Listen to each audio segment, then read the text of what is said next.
Speaking of that, right, we see that there's rumors that Errol Spence and Mikey Garcia are not involved in the vital testing and things of that nature. Oh, they are involved? They are, yeah. Okay, because there was rumors that they wasn't involved.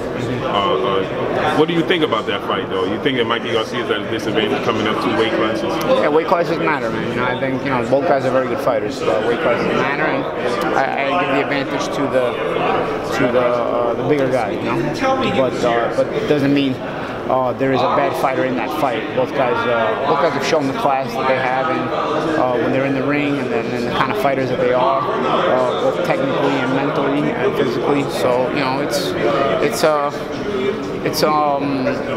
it's one of those cases where if I'm picking Spence, it's mainly because he's the naturally bigger guy, you know.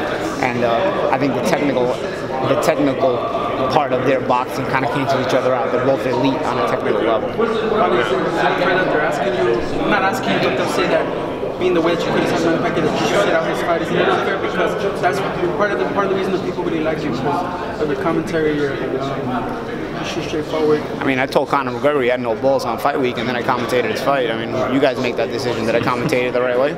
I thought I was the most fair guy on that broadcast, you know. So I don't know. You know what I'm saying? Like, I think you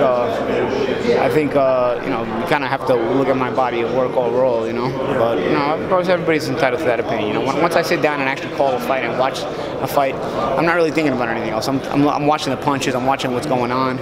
And I'm kind of analyzing the action that's in front of me. I'm not really thinking about other things. This is not the way if my thought process goes to other things, I wouldn't be able to commentate adequately. You know, my thought process when I'm watching a fight is watch it and read into what's going on, and then obviously speak it. You know. Now, Paulie, the majority of your career, you came in the ring as the smaller fighter. What does Mikey Garcia have to do to beat Errol Spence? If you had to advise him, what would you tell him? You know, I think he has to have the ability to be in and be out smoothly, transition from offense to defense, defense to offense smoothly. And you're gonna get hit. You know, it's a fight. You're gonna get hit, and you got to hope that you limit that damage. You know, you limit that damage.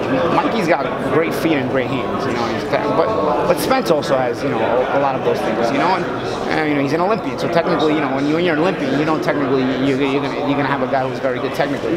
So you know he's got to be in and he's got to be out. You know, in a way where he's making Spence pay without taking too much damage in return.